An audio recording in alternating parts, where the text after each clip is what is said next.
بحايا فللنا يوابا يدود كوي بلابي تكن بحايا فللنا يوابا يدود كوي كبيري بهدك الحدي وكنت بقوي وابا بقود كوي كبيري بهدك الحدي وكنت بقوي وابا بقود بربراني هاد شوكتا تابراني ليش بابا بغان وذنون يتنك بوغني كبربراني بربراني تابراني هاد شوكتا ليش بابا بغان وذنون يتنك بوغني كبربراني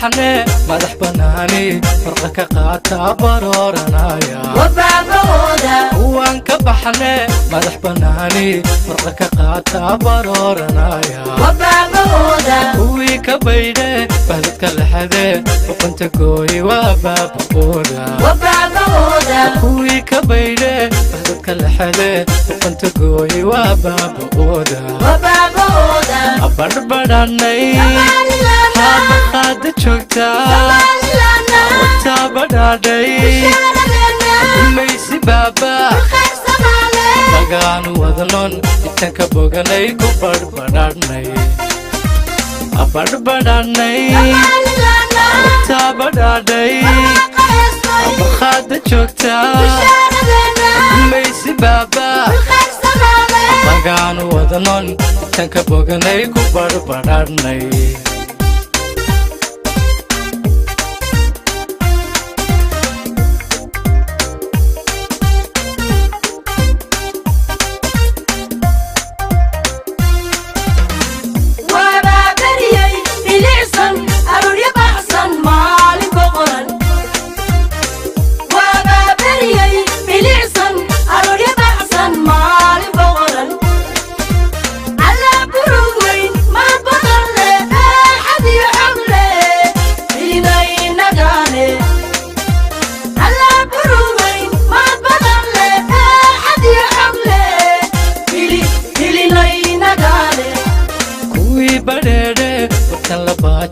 كبقواي واباي هودا كوي كبيري بهدك الحدي وكنت قوي وابا بودا كوي بريري كلباتين كبقواي واباي هودا كوي كبيري بهدك الحدي وكنت قوي وابا بودا بربراني تابراني تابراني ليش بابا بغان وذنون يتنك بوغني كبربراني بربراني تابراني هاد شوكتا ليش بابا بغان وذنون يتنك بوغني كبربراني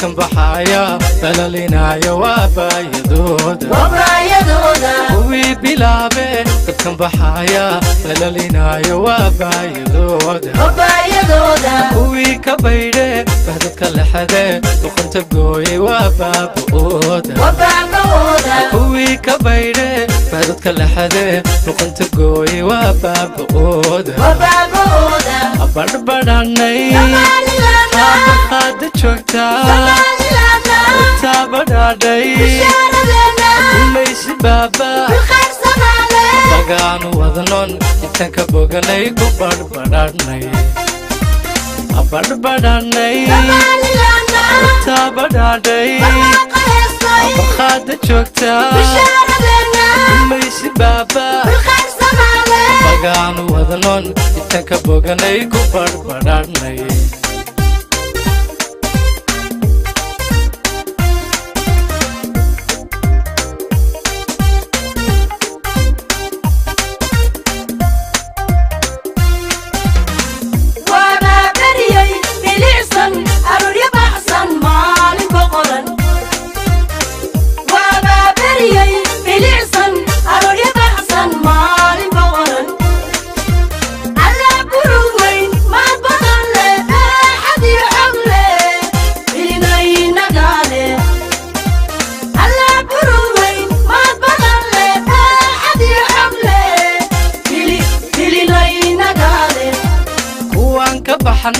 madax banaani farqa ka qaata barooranaya kuwaan ka baxne madax banaani farqa ka qaata barooranaya kuwii ka baydhe bahdadka lexade luqunta gooye waabaaba'ooda kuwii ka baydhe bahdadka lexade luqunta gooye waabaaba'ooda abarbadhanay qaada joogtaa taabadhaadhay kulaysi baaba bagaanu wadnon intaan ka boganay ku barbadhanay abarbadhanay taabadhaadhay qaada joogtaa kulaysi baaba bagaanu wadnon intaan ka boganay ku barbadhanay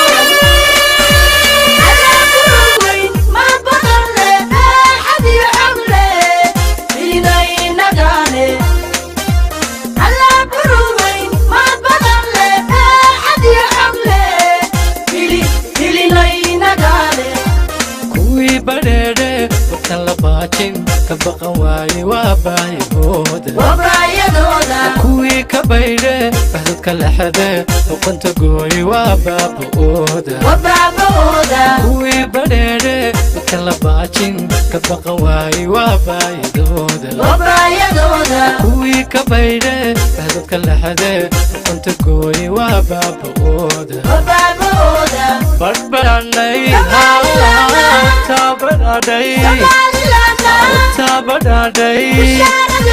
kulaysi baaba bagaanu wadnon intaan ka بسم الله الرحمن الرحيم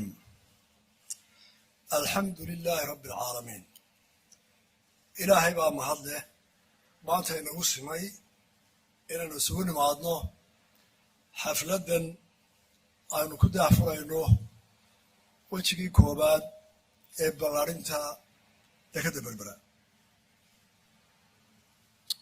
هدوري أنا سؤال ويو ضمان ملاحظة هي مرتبة كسوق يبقى شيء شركة قدوميها محكمة الصلاة مديرياشا وزير ده برلمان كي يقولتي ده أنت كتشوفته أحزاب تقارنك قدومياشا وده اللي بدو يتشوفان وفتي إثيوبيا كم يديه اللي بدو وزير أحمد شده ما قبضة وزير الجديد كأه وفتي كسر عضا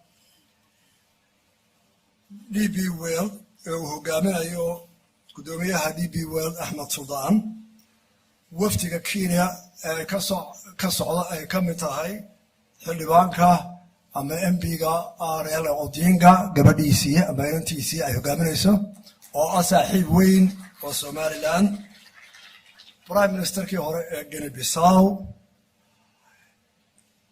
dhammaantiin waxaan kusoo dhaweynayaa ka qaybgalka xafladda lagu furayo fayskii koowaad ee magaalada Berbera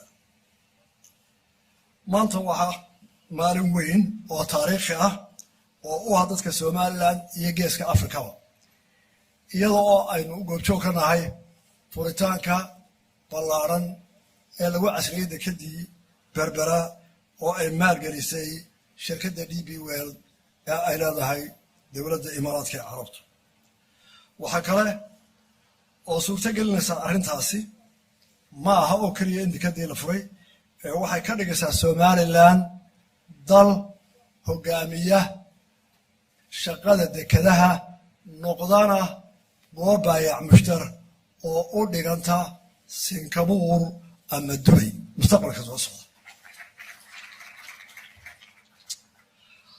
hawsha inoo qabsoontay waxay kor u sii qaadaysaa horumarka dhaqaalaheena soo jiidashada maalgashiga caalamiga ah iyo shaqo abuurka dalkeena waxaan uga mahadnaqayaa dowladda Imaaraadka Carabta oo ku dhiiratay inay adduunka intaa la geliso dalkeena Somaliland iyada oo waqtigaa ay dowlado badan ay ka hor yimaadeen oo duufaano coladeed ku kiciyeen in aan la dhisi karin dekedaha waxaa si gaar ugu mahadnaqayaa Suldaan oo u dhabar adeegay culays kasta iyo cadaadis kasta oo kaga yimid dowladaha jaarnahay si loo joojiyo in la bilaabo dhismaha aad iyo aad baan ugu mahadnaqayaa Suldaan DB World iyo madaxda dowladda Carabta waxaan u mahadnaqayaa wafdiga Ethiopia ee wasiirada hogaaminayaan iyo wafdiga ka socda dowladda deegaanka Soomaaliyeed madaxweynuhu hogaaminayo oo inoo muujiyey inay yihiin dad ay naga dhaxayso wada shaqayn jaar wanaag isdhexgal iyo inay iskaashadaan mustaqbalka fog inta aynu ku umanahay labadan dal ee Ilaahay walaaliyey waxaa kaloo mahadnaqayaa dhammaan macaamiisha dekedda Berbera kuwa gudaha iyo kuwa dibaddaba mahadnaqa kadib inaga reer Somaliland maanta waa inoo farxad oo waxaanu furay dekedii waxaase ayna furay culays badan oo ah inaynu u adeegno dalalka aan lahayn dekedaha ee u baahan inay dekedda isticmaalaan ee ugu soo horeeyo dowladda deegaanka Soomaaliyeed iyo Ethiopia oo dhan iyo inta ka shaqeysa xilkaasi waxay nooga baahan yihiin mas'uuliyad culus oo ugu horeysa soo dhaweyn ilbaxnimo shaqo fiican waayo noloshu waa tartan dekeduhuna way tartamayaan dekedda waxa qulay hirgelaysaa marka la helo deked waktiga ugu yar kaga dejin karta marabka ee geyn karta halka looga baahdaa waa ta koobaad minidkaa qaalaya marka dekedda laga shaqeynayo waxaa loo baahan yahay dad lala macaamili karo oo ilbaxa oo furfuran oo qofka yimaadee baamujarka uu ku nasto ee aanu ku deeqadoonna waa laynaga doonaya waxaa laynaga doonayaa ammaan gaariga halkaa ka baxee dhexda maraya haddii uu ku banjaro ama meel istaago alaabtiisa iyo dadkiisu inay ammaan ahaadaan hadduu sharci shay yaallo oo la yidhaahdo waa dhulkii ammaanka ahaa kartida ahaa ilbaxa ahaa ee wax laga iibsan karaayey markaasaynu tartami karnaa xilkaasa inaga inoo yaala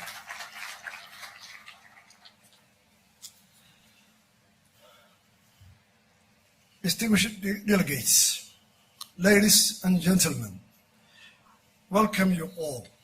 Today we are celebrating another key milestone of Somaliland's progress toward this economical development.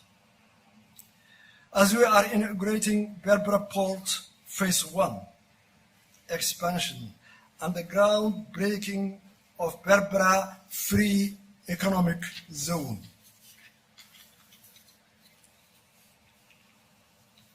This is a proud and historic moment for all Somaliland people. And their diaspora will be very proud when they see today these events going in Berbera. That has been realizing our vision for a long time.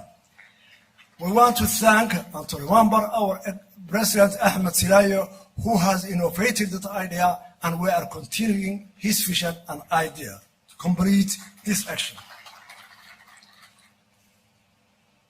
With the expanded port, along with the free economy zone and Berbera corridor, we are now firmly positioned to further develop and grow out our economy throughout and increase trade, attracting foreign investment and local investment. I would like to thank the United Arab Emirates government for their support of Somaliland infrastructure section, ports, airports, and corridor. Somaliland and United Arab Emirates have a good relationship on development and cooperation that we want to further strengthen it.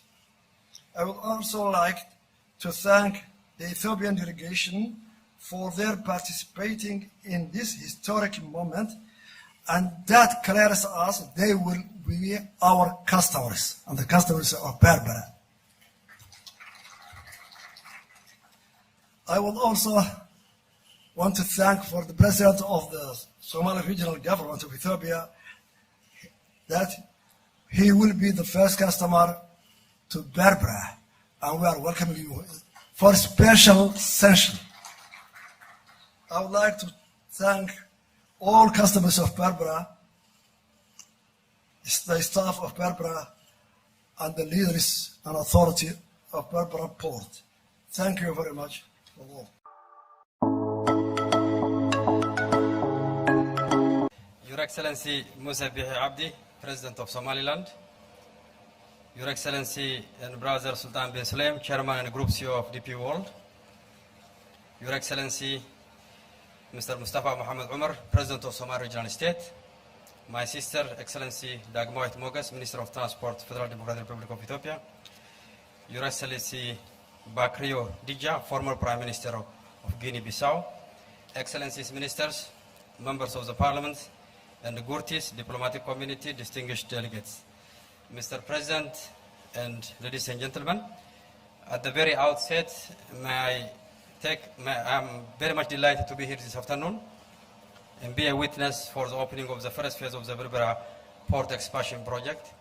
Indeed, it's a great honor and a privilege that when I was the Transport Minister of Ethiopia, was associated with the development of this initiative, together with Somaliland authorities, as well as Chairman bin Sulaim, and we made a historic pact in Dubai, signing of a joint investment agreement that has initiated the realization of this project.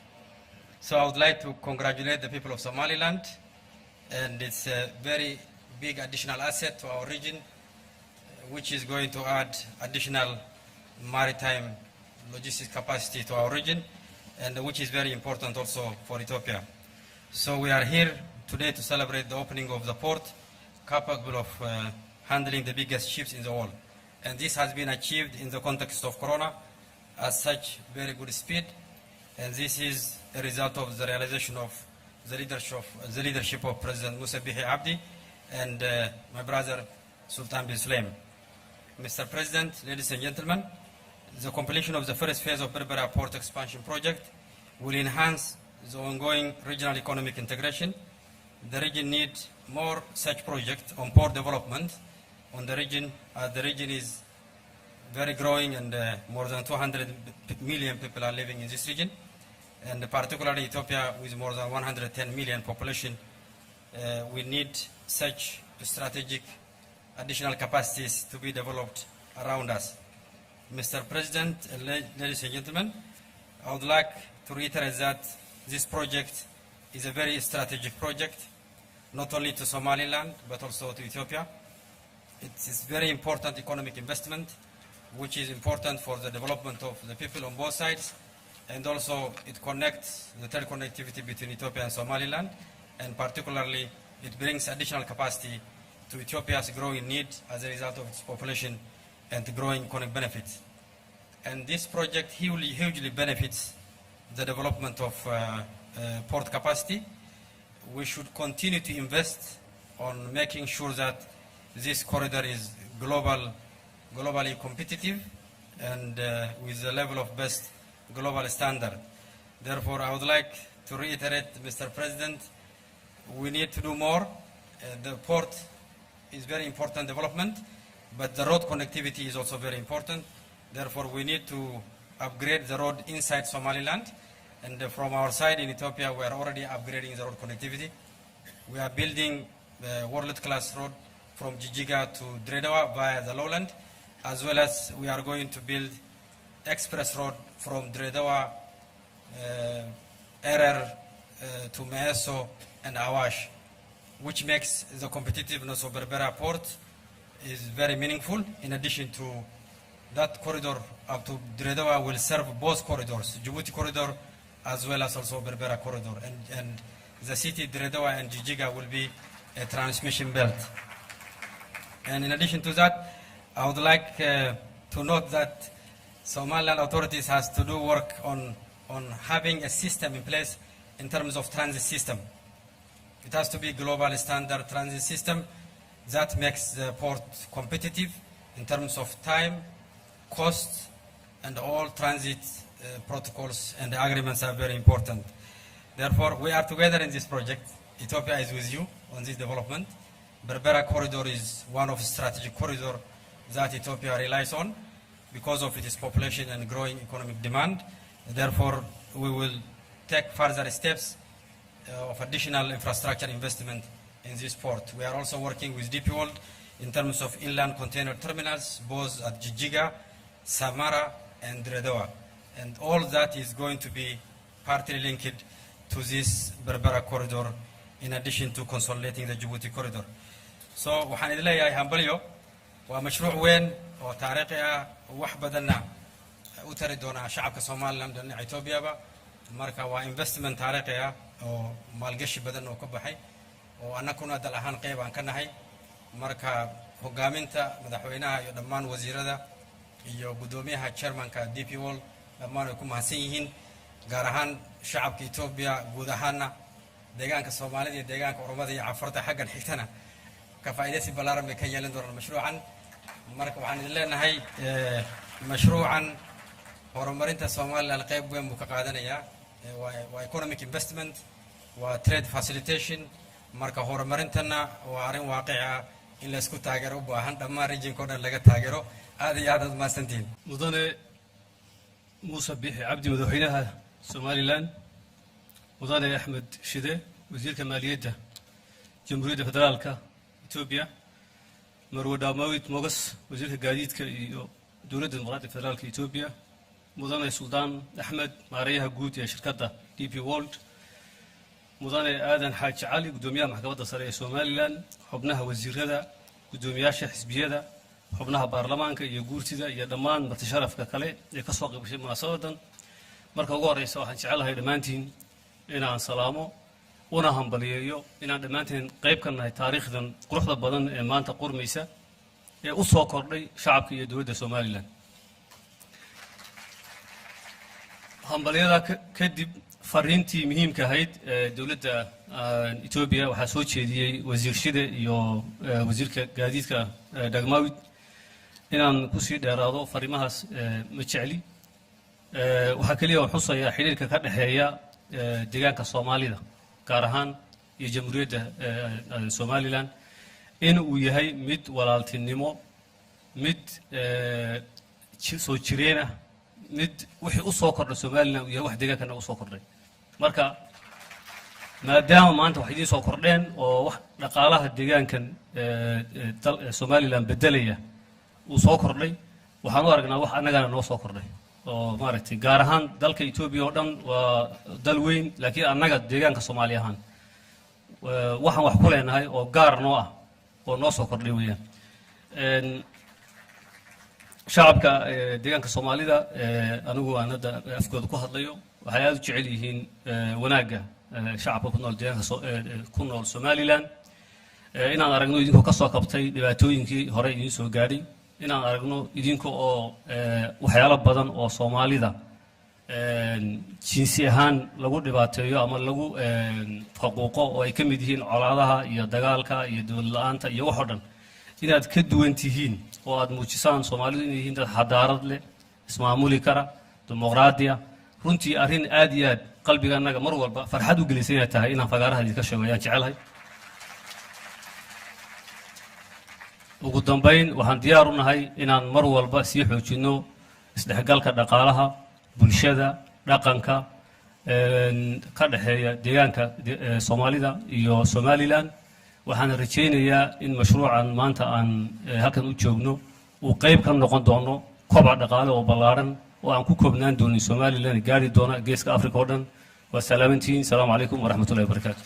Good afternoon everyone, and I would like to say congratulations first. Congratulations.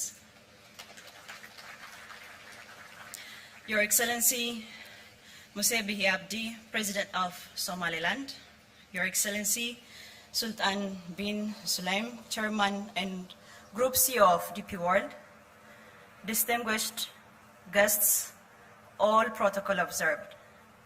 My country, Ethiopia, has started implementing its 10-year perspective plan, aiming to join the track that takes us to prosperity. The Transport Ministry has also formulated and started implementation of its 10-year perspective plan.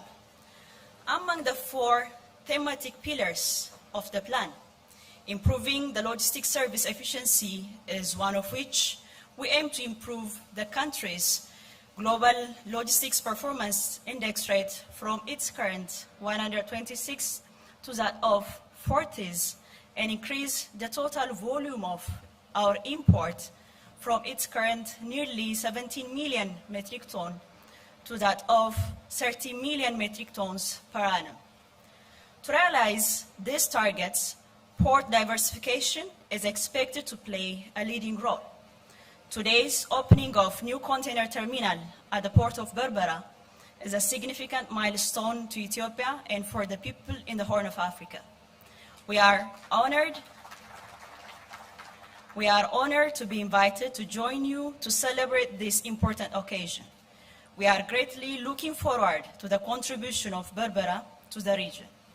Our country, under the leadership of His Excellency Prime Minister Dr. Abiy Ahmed, the homegrown economic reform of Ethiopia greatly focuses upon increasing regional trade and developing the infrastructure required to allow us to export competitively to the world.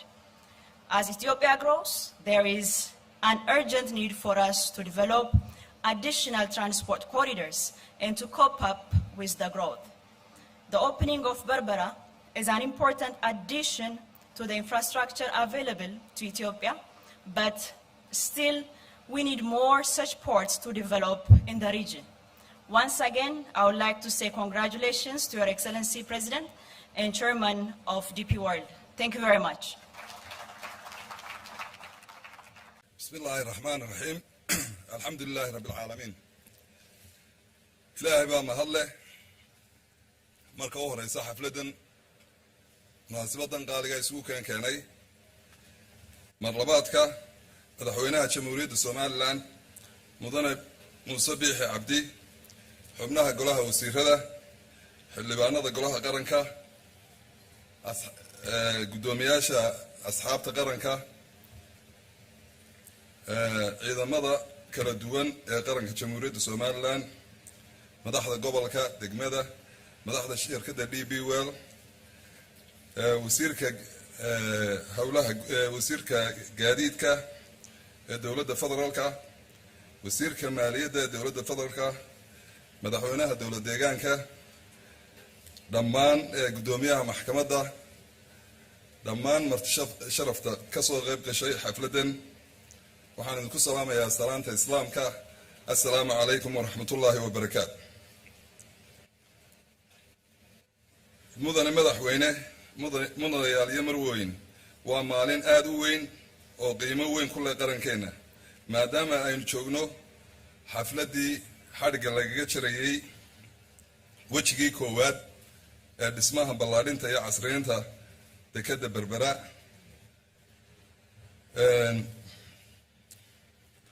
mashruucan oo ay maalgelisay shirkadda DP World dhismaheedana ay fulisay shirkadda Shafa Al Nahda. mudane madaxweyne mashruucani wuxuu noqonayaa mashruucii ugu ballaarnaa ee dalkeena laga fuliyo muddadii aynu la soo noqonay xornimada kala soo noqonay dowladdii dhexe ee Soomaaliya. mudane madaxweyne haddii aan soo koobo waxyaabaha uu ka kooban yahay mashruucani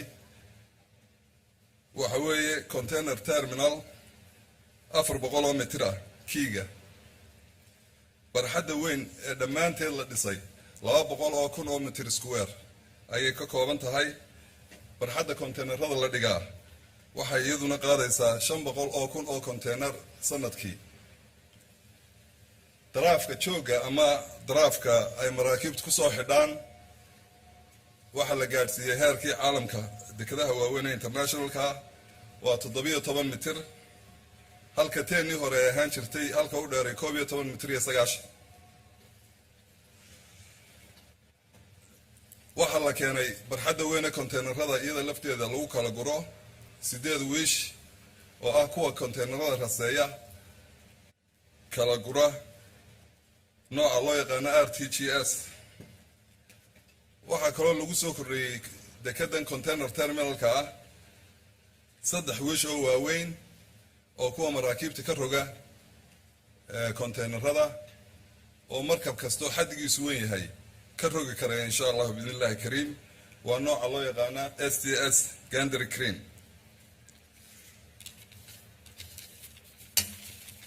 waxaa laga fuliyey dhismayaal aad u fara badan oo xafiisyo aad u fara badan oo ay u soo guuri doonaan dhammaan xafiisyada ka shaqeeya dekedda sidii meel qura la isugu keeni lahaa oo customerkuna shaqaduna u fududaan lahayd.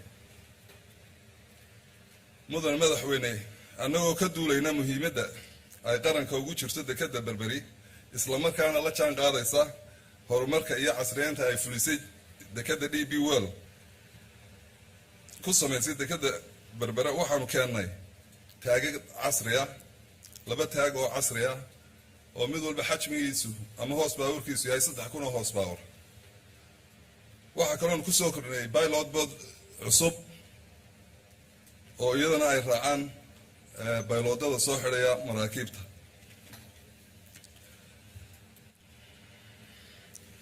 dhammaan agabka waxaa soo iibiyey jamhuuriyadda Somaliland oo hanti aad u fara badan gelisay.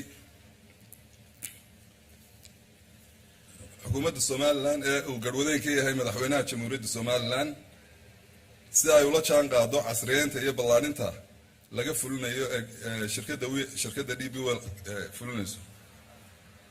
shirkaddan DP World iyo dowladda jamhuuriyadda Somaliland waxay wada yeesheen shirkad la yiraahdo DP World Berbera. terminalkan iyo cidda maalgelisay waxay ka turjumaysaa shirkadda weyn ee labada Somaliland iyo ay DP World ku shiraakoobeen oo la yiraahdo Berbera DP World Berbera. waxaa hadda ka howlgala dekedda berbera dhinaca marinaysa 3 taag. 2 taag waa kuwa hore aan soo sheegay soo iibinay iyo 1 taag hore oo iyagana aan cusboonaysiinay. dekedaha internationalka minimum waxaa soo xidha 2 taag si markaa la isla jaan qaado. waxaan ku soo kordhinay 2 taag ee boat. markaa dekedda berbera waxaa ka howlgala 3 taag marka la isku daro. mudane madaxweyne mudanayaal iyo marweyn mashruucan ballaadhinta iyo casriyeynta dekedda berbera wuxuu suurto gelin doonaa inay ku soo xidhaan maraakiibta ugu waaweyn ee ku xidha dekedaha caalamiga ah laga bilaabo maanta.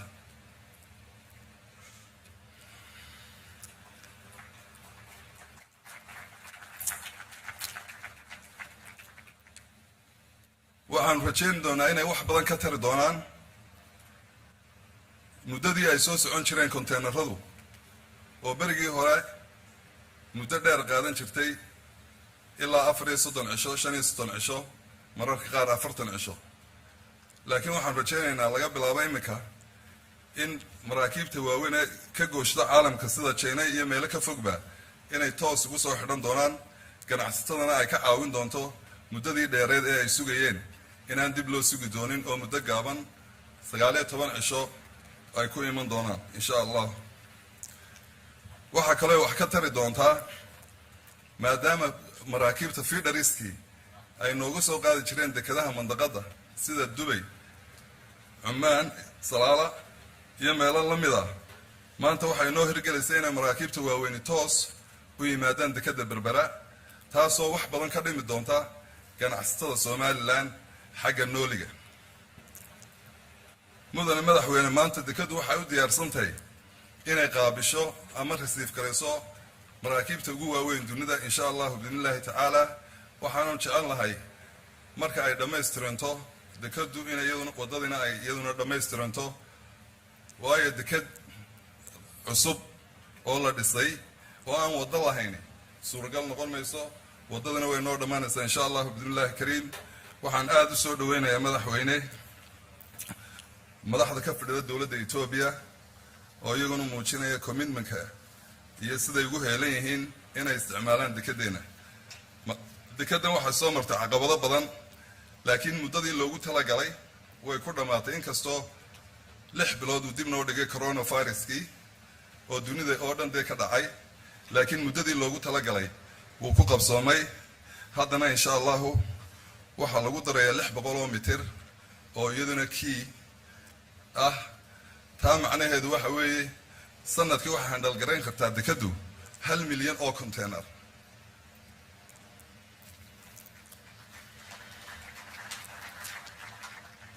ugu dambeyn waxaan u mahadnaqayaa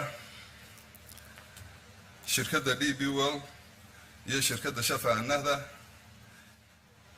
waxaan si gaar ah ugu mahadnaqayaa madaxweynaha Jamhuuriyadda Somaliland runtii dadaalka badan iyo juhdiga badan galiyay sidii ay mashaariic fara badan u soo hirgeli lahaayeen waxaan leeyahay madaxweyne runtii waan kaaga mahad celinayaa waliba aanu si gaar ah ayaan kaaga mahad celinayaa maadaama mashruucii ugu weynaa dalka aad garwadana iga dhigtay fayskiisii horena uu soo dhamaaday maanta waxaan ku leeyahay aad iyo aad ayaa mahadsantiin wabillahi tawfiiq Your Excellency President Musa Bihi Abdi President Somaliland Honorable Ministers Members of Somaliland Government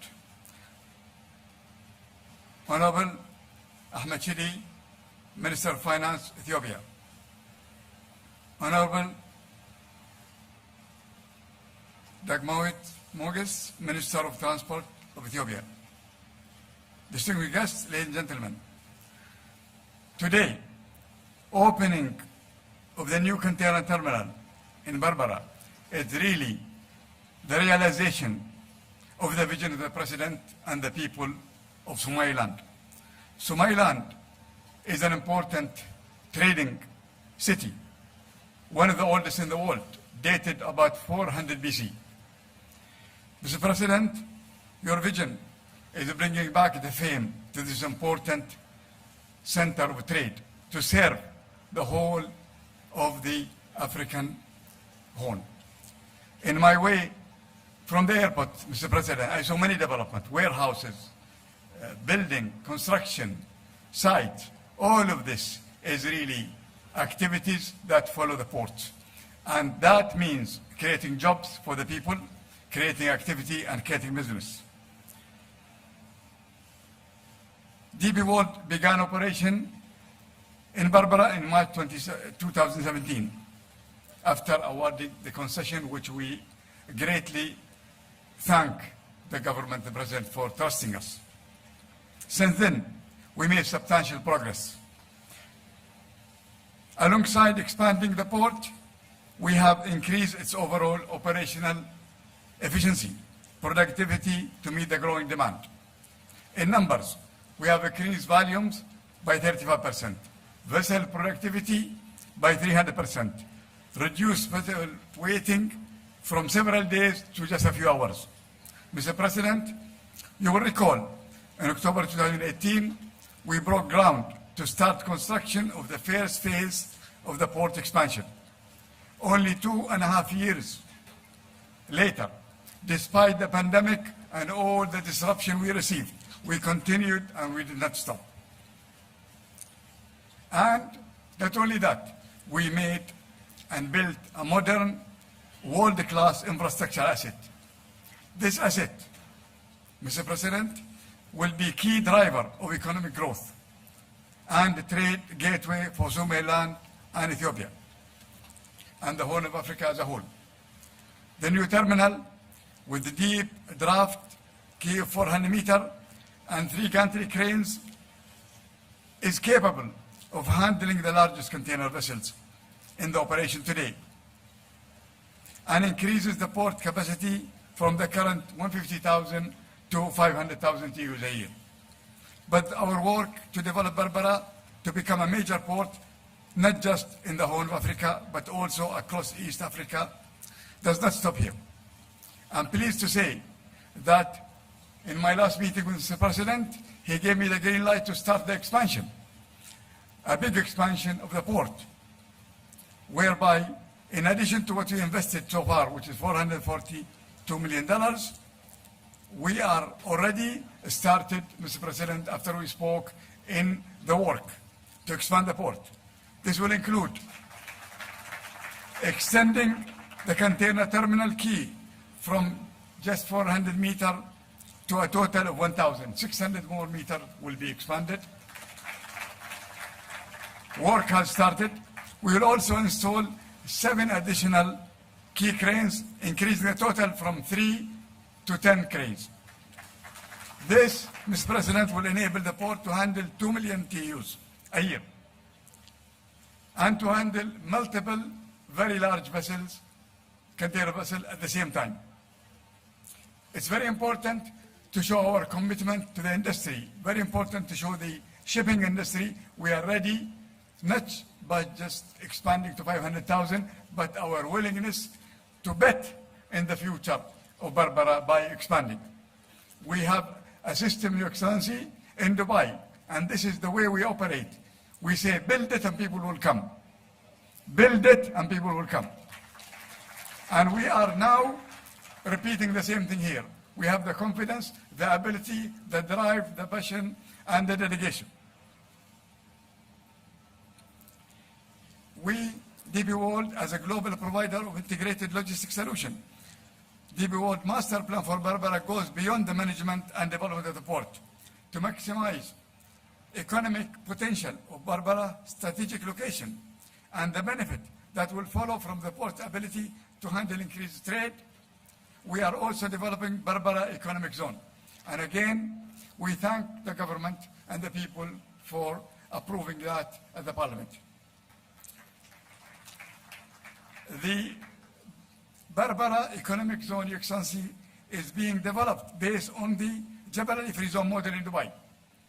It's a very successful model that is responsible to 32% of GDP in Dubai today, and about 22% GDP in the whole UAE. It's a very successful model, and we felt that this is a good way to replicate. This will offer, Your Excellency, an ideal environment for investment and trade. Moreover, DP World also signed a separate agreement with the Berbera Port and Free Zone Authority to set up and manage the one-stop shop. The one-stop shop, Your Excellency, will give confidence to whoever set up here that the setup and the preparation and documentation is going to be as good as Jebel Ali. So that means our customers in Jebel Ali can expand here, knowing that they do the same. I have a problem in Jebel Ali, I have no space. We had 10,000 hectares in '85, we thought it was a lot. Today we only have 1,000. And the companies that we have, over 8,000, they are from the Fortune 500, and they're looking for places to expand. We have a relation with them for the past 35 years. We know them, they know us, they expanded, they trust us. And so it's very easy for me to introduce Berbera to them.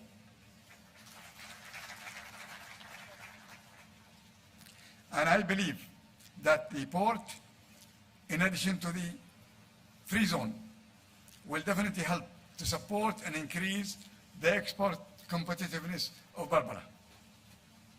We are confident all ingredients are present to make the economic zone a success, attract investment, generate trade, create jobs for the local population.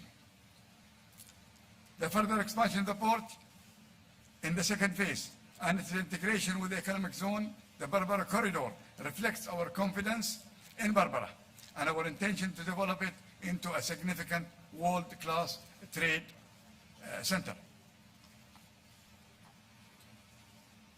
It will have the scale, the infrastructure, the capability for Berbera to become major maritime industrial logistic hub and a viable option for trade in the region, especially for Ethiopian transit cargo. This is our commitment and our part in making sure this is a success. Mr. President, my sincere thanks and appreciation to you for your trust and the people of Somaliland and everyone here to give the confidence in DP World. Without your support and vision, this would have not been possible. In particular, I would like to thank Ambassador Munir, the Somaliland representative to the UAE, and the contractor Shefa for their close cooperation to help deal with the challenges of COVID during the construction. It is no small success that phase 1 expansion has been completed on time in the middle of the global pandemic. Your Excellencies, Minister Chidi and Mr. Moggs, thank you for joining us and flying all the way to Berbera today. And I must apologize for our delay due to a breakdown of our plane on the runway at 6 in the morning. But I'm glad we made it. Your presence highlights the important role Berbera can play in the Ethiopian plan to develop multiple trade corridors to serve the need of your country's growing economy. Thanks to our customers, partners, suppliers, the local community for their continued support, as well as our people in DP World, Berbera, and in Dubai for their commitment and hard work to successfully deliver this project. We can all be very proud of what we have achieved together, and we look forward, Mr. President, to delivering the next phase of our plans for Berbera. Thank you very much, sir. بسم الله الرحمن الرحيم والحمد لله رب العالمين والصلاة والسلام على رسول الله. Your Excellency, Mr. President, Excellencies, distinguished guests, all protocols observed, good afternoon. Ladies and gentlemen, I would like to give a historic perspective of this project. Today, we usher a new dawn in Somaliland, in fact, for the whole of Horn of Africa. But the new dawn is nothing more than the realization of a vision we had for a long time. That vision was to develop Berbera Port into a global logistics hub, which consists of fully equipped container terminals, a bulk cargo terminal, a bulk liquid terminal, a general cargo terminal, dedicated livestock terminals, fuel depots, specialized fishing harbors, dry docks for servicing ships, and shipbuilding yards. That's our vision. Our dream is to create Singapore in the Horn of Africa.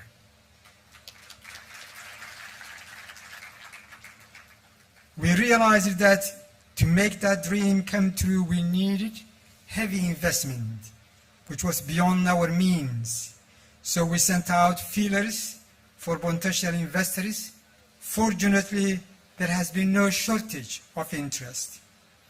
Several companies approached us before DP World came to the scene. By April 2016, we received proposals from Bolloré, a French company, MSC, a Swiss company, P&O, a former British company but now an affiliate of DP World, MTB, a British venture company, and a Saudi company. We carefully vetted their proposals and shortlisted finally Bolloré and MSC. We plan to make our final decision on the winner on the 5th of May 2016. But then a miraculous thing happened. On the 13th of April 2016, just 3 weeks before the deadline for announcing the winner, I and Mahmoud Hashi, the former Minister for Presidency, happened to be passing Dubai in transit to Turkey. When Mr. Bashir Omar, who was the former Somaliland representative in UAE, asked us if we did not mind meeting with the CEO of DB World, Mr. Sultan, and John Walton. We said we did not mind meeting with them. And that was the start of the journey which took us to where we are today.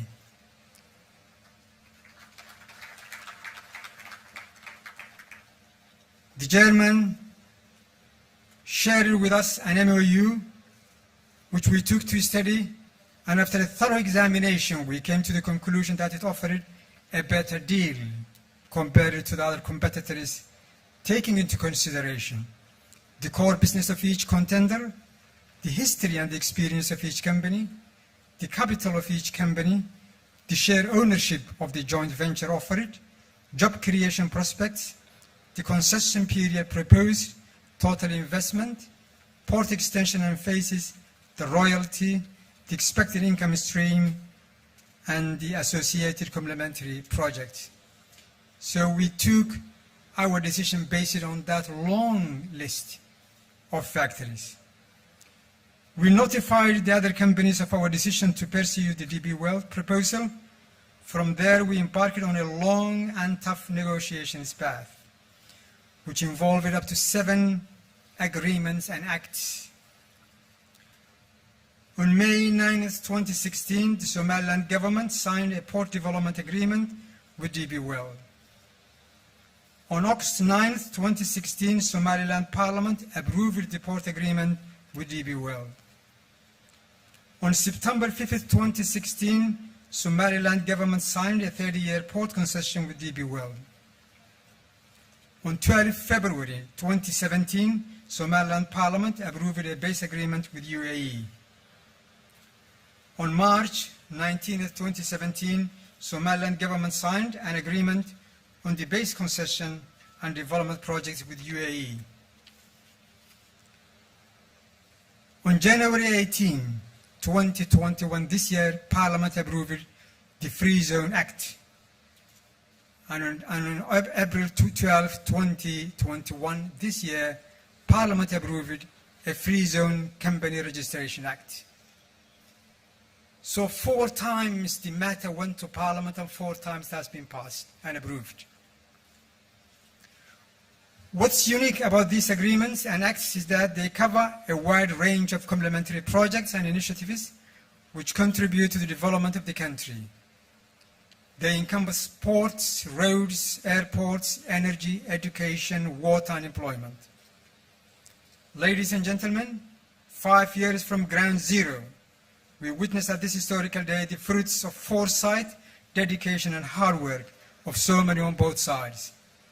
I want to mention in particular the chairman, Mr. Sultan, who is truly visionary, exceptional entrepreneur, bold and sees opportunities where others don't.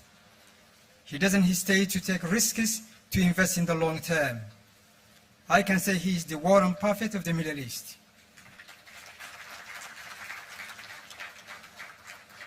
Thank you, Mr. Chair. I should also mention Suhail Al-Banna, the Senior Vice President. He has been always cool and calm, professional and supportive. Thank you, Suhail. A big credit goes to the previous President of the Republic of Somaliland, His Excellency Ahmed Mohamed Mohamed Silayo, who weathered so many storms, stood firm on his ground, and never vacillated in his belief in the merits of this project. Thank you, Your Excellency. I also want to thank and acknowledge the commitment of our current President, His Excellency Musa Bihi Abdi, to this project. Without his support, we wouldn't come this far. Thank you, Mr. President.